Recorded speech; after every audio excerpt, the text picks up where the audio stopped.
Hello and welcome to the show before the long weekend, before another long weekend. Both, of course, of incredible importance to Christian Australians this weekend and then to all Australians next weekend. Happy Easter. And, of course, this time next week, I'm going to be living a dream because we are going to be in Western Australia. We will be on our way to Kalgoorlie and I want you to join us next Sunday. OK, not this, but next Sunday night, the 27th in Kalgoorlie. If you can make it, get yourself there. Our Town at skynews.com.au, Our Town at skynews.com.au. Love to get into the orange dirt. We will do so next weekend. Looking forward to it. 16 days until the federal election.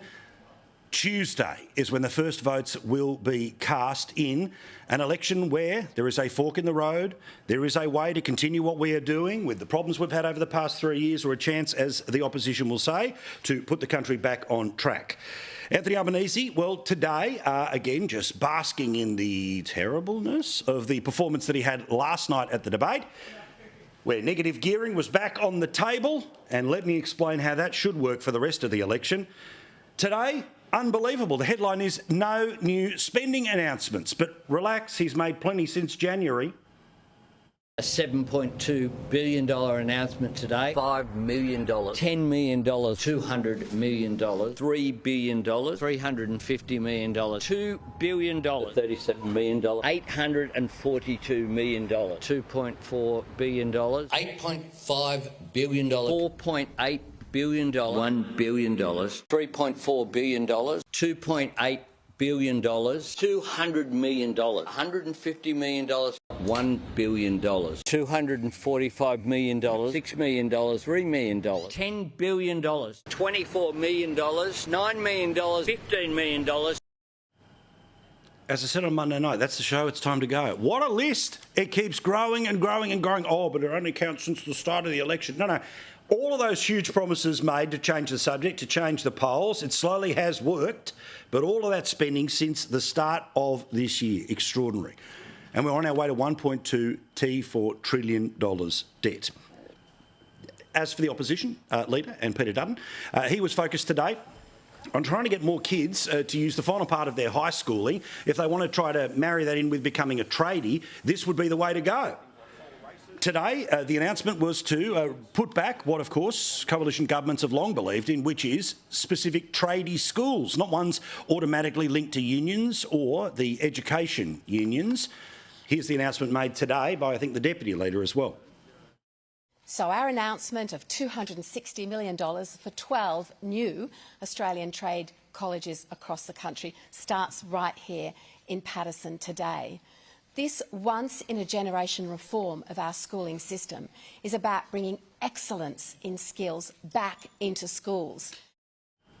Now, as for the media and how they tried to spin it for Labor today, despite the fact that the train wreck of a performance the Prime Minister put on at the debate last night, where he was proven as a liar time and time again, where when he was trying to go on the attack, those were lies as well. But of course, the majority of the access media, oh, he was great, he was wonderful, it was a dead rubber, there was nothing to see here, please.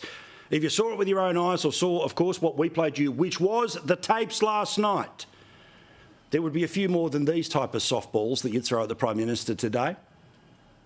Do you think that Peter Dutton is a climate denier based on the debate last night?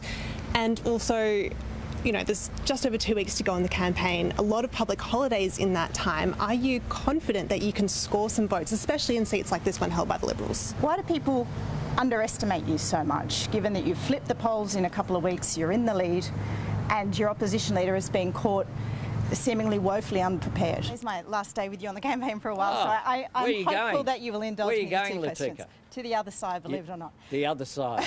You won't be as happy, Latika. See how that all works? Perfect example about the access, right? And she was one of the reporters who got the little one-on-one because, of course, she was towing the line. Can you believe this? We are 2 weeks away from either rehiring one of the worst governments we've ever had or changing to a new one. The tough questions should be for both sides all the time. They should be about the flaws in their ideas. Instead, it's just about, could you please say something terrible about the bad guy? I need it for my story. But no, the tough questions, well, they, of course, were all for Peter Dutton, despite the fact in the debate last night which, according to the ratings, more than 1 million people ended up seeing, plenty more on socials as well. So that's why it's worth, I think, noting how good Peter Dutton was last night.